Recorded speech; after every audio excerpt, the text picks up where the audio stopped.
Hi there. I'm so happy you're here with me today. You've probably seen the lucky girl syndrome trend all over social media. This idea that if you just repeat, everything always works out for me, your life will magically transform. And while the intention is great, there's a reason why it feels like a lie to about 90% of the people who try it. In the high-pressure world of finance and insurance, where I spent years of my life, we didn't rely on luck. We relied on systems. And what I discovered through my own journey of burnout and career transition is that luck is actually a biological state.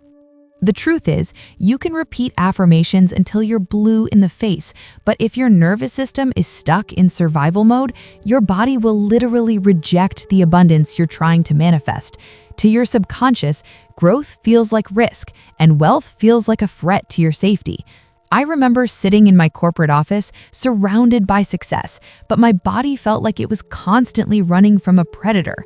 I was trying to manifest more, but my cortisol levels were screaming, "Stop." Today, as an independent strategist, I don't just work on my mindset, I work on my nervous system alignment.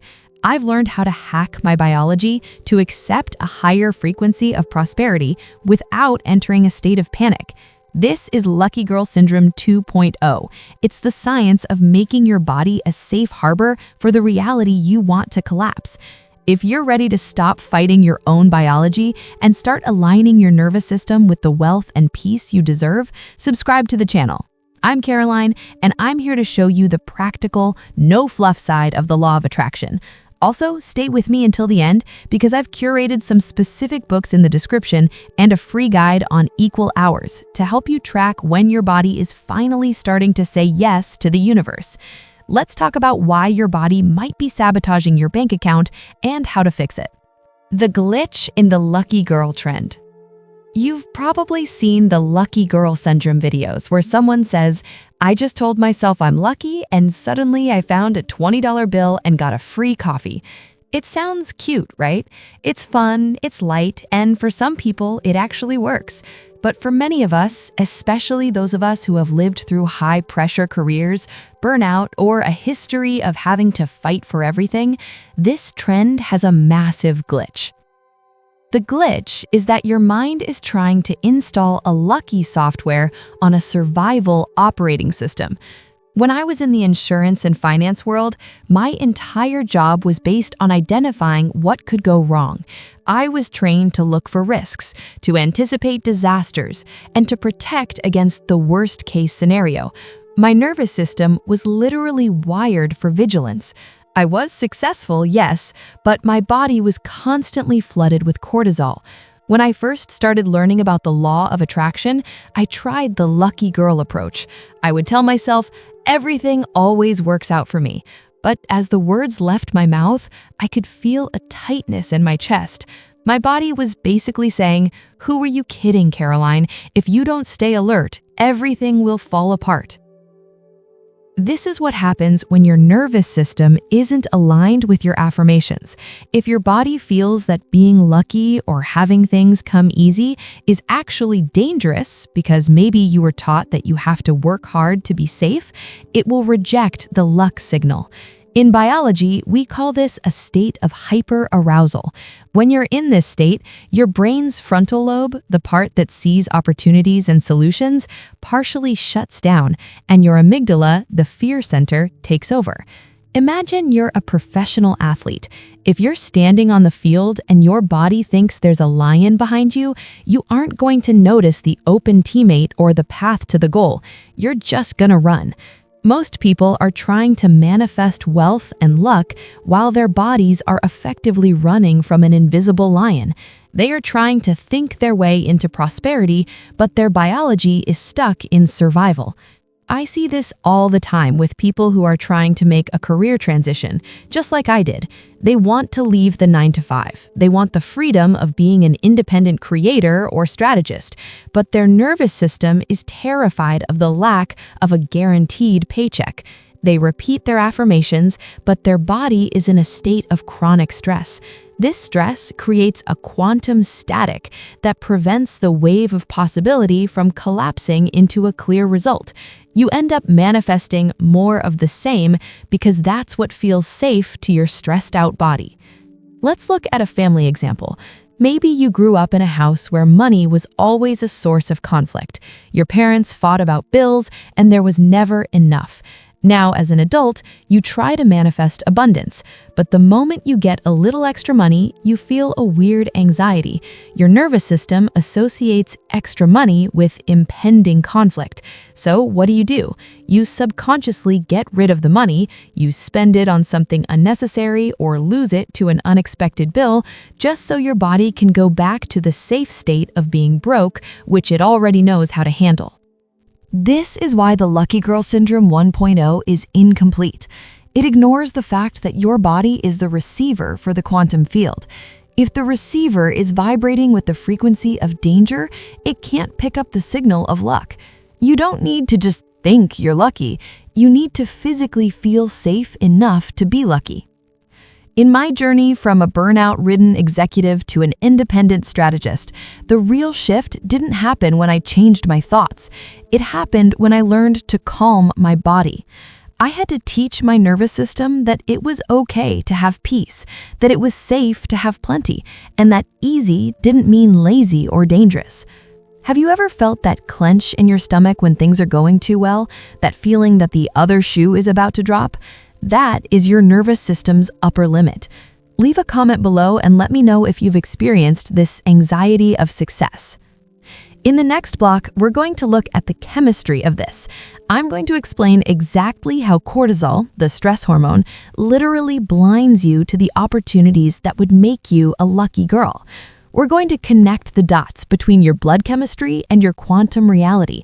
And I promise you, once you see it, you can't unsee it. Cortisol versus quantum collapse. When we talk about manifesting, we often focus on the spirit or the mind, but we completely ignore the chemistry running through our veins. In my former career, I lived on a steady diet of adrenaline and cortisol. I thought it was my fuel. I thought it was what made me sharp enough to handle multi-million-dollar risks. But looking back through the lens of quantum biology, I realized that I was actually vibrationally blind. Cortisol is the body's primary stress hormone. Its job is to narrow your focus. When you are in survival mode, your brain enters what we call foveal vision. This is a physiological response where your brain literally filters out anything that isn't essential to your immediate survival. If you're a gazelle being chased by a cheetah, you don't need to see the beautiful sunset or the patch of clover in the distance. You only need to see the escape route. The problem is that for most of us, our cheetah is a pile of bills, a toxic family dynamic, or the fear of failing in our career transition. When your system is flooded with cortisol, you are vibrationally locked into a narrow, fear-based reality. The quantum field is a field of infinite possibilities, but you can only collapse what you can perceive. If your biology has narrowed your perception to survival only, you literally cannot see the lucky opportunities that are standing right in front of you. You are in a state of quantum blindness. I remember a time when I was just starting my journey as an independent strategist. I was so stressed about my first independent project that I was working 14 hours a day. I was hustling to manifest, but my body was a cortisol factory. One day, a former colleague reached out with an incredible opportunity, a partnership that would have solved all my financial concerns at the time. But because I was so focused on my struggle, I read his email and dismissed it in 10 seconds. I didn't even see the opportunity. My brain flagged it as a distraction from my survival grind. It wasn't until weeks later, after I had practiced regulating my nervous system, that I reread that email and realized I had almost thrown away a gold mine.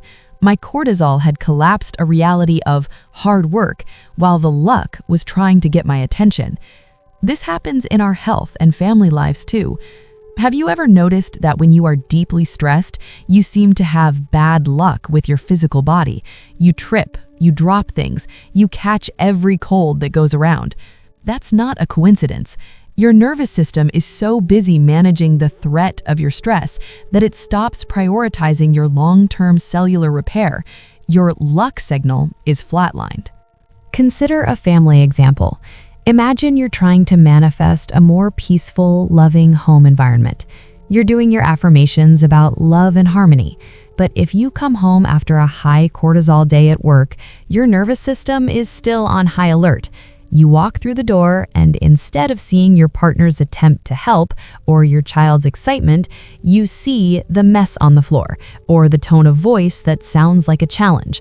Your biology forces you to collapse a conflict reality because your body is still primed for a fight.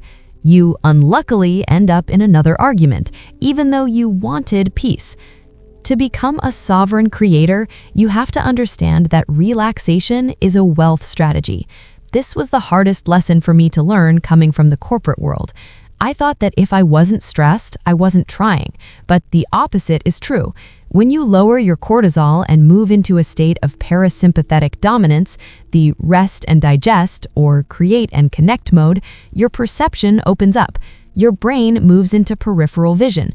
Suddenly, you notice the random person at the coffee shop who happens to have the contact you need. You notice the coincidence in a book that solves your business problem. You notice the luck.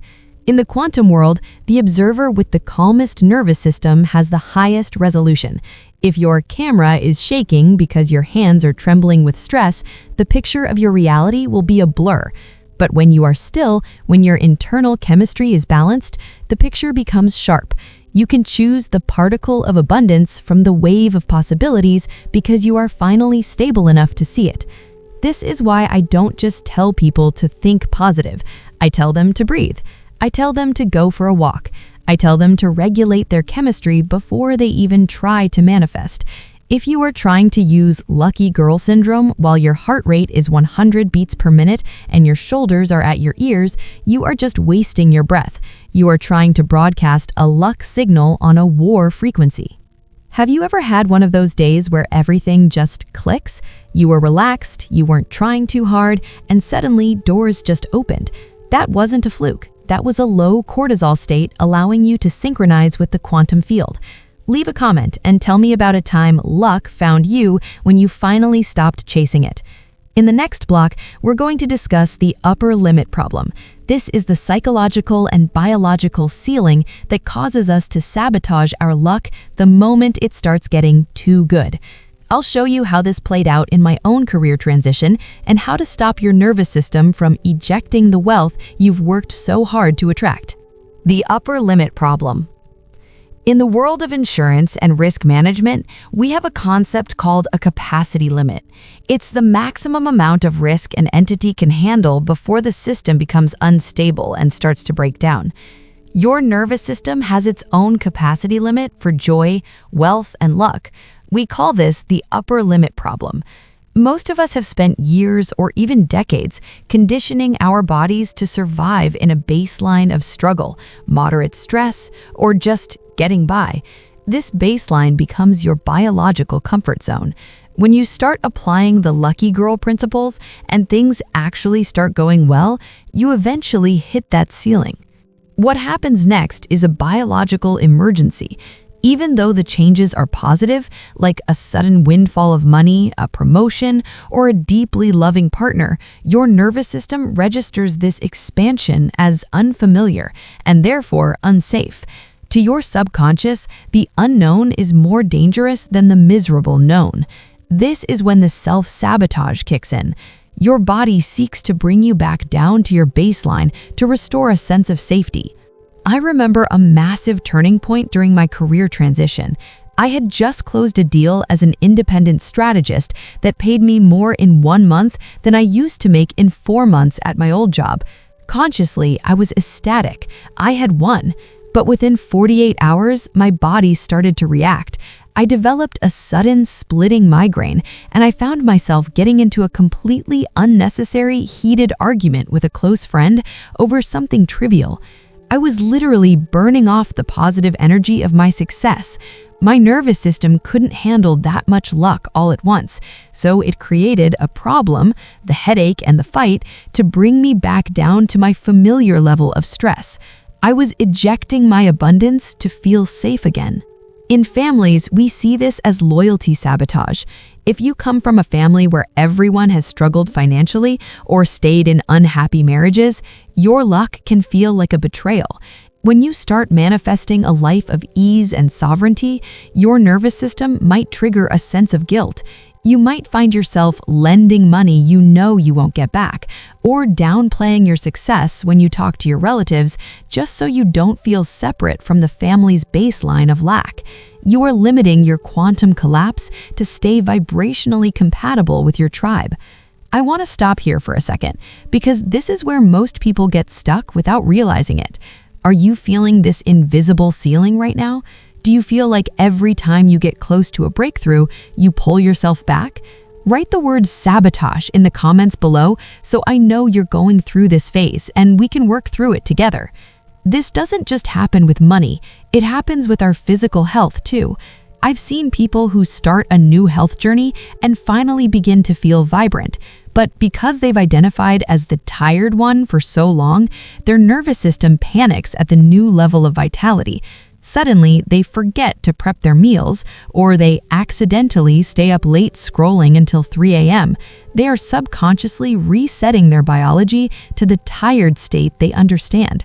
Their body is literally rejecting the luck of good health because it doesn't know who they are without the struggle. As an independent strategist, I had to learn to widen my container.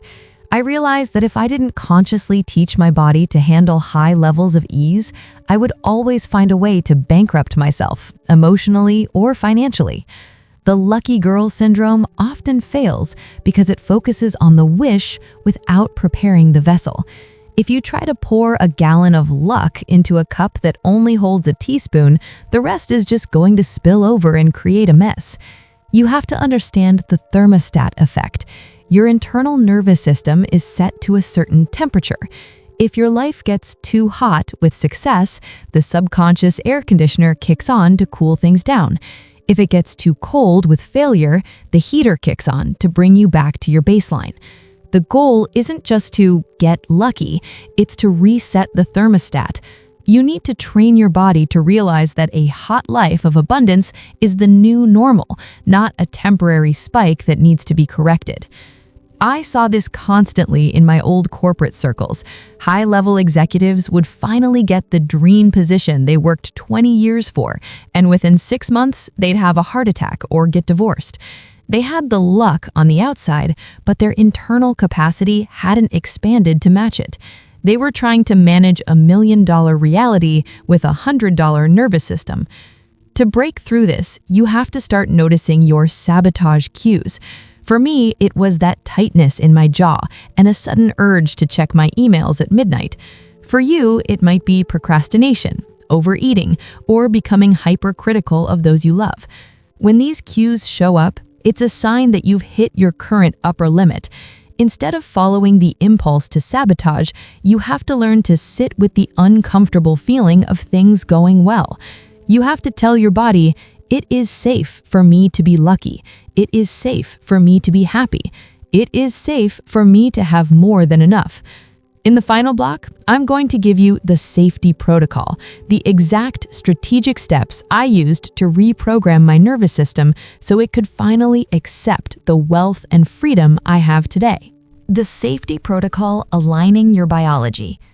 Now that we've diagnosed the problem, the cortisol spikes and the upper limit sabotage, we need a strategic solution. In my journey from a burnout-driven executive to a sovereign creator, I realized that I couldn't just affirm my way out of a physiological response. I needed a safety protocol. This is a series of deliberate actions designed to signal to your nervous system that abundance, luck, and ease are not threats to your survival. If you want to sustain the lucky girl reality, you have to expand your biological capacity to hold it. The first step in this protocol is what I call microdosing ease. Most people fail because they try to go from a state of chronic struggle to a state of massive wealth overnight. This sends the nervous system into a full-blown panic attack. To avoid this, you start by teaching your body to feel safe with small wins. If you get a small, unexpected bit of luck, maybe a great parking spot or a small discount, don't just brush it off. Stop for 10 seconds. Breathe. Feel the ease in your body. Tell your nervous system, this is what luck feels like, and we are safe here. You are building a new reference point for your biology. I used this when I was building my independent practice. Instead of waiting for a massive contract to feel successful, I celebrated the small milestones of freedom. I would take a Tuesday afternoon to sit in a park and work, and I would consciously focus on the feeling of the sun on my skin and the lack of a boss breathing down my neck.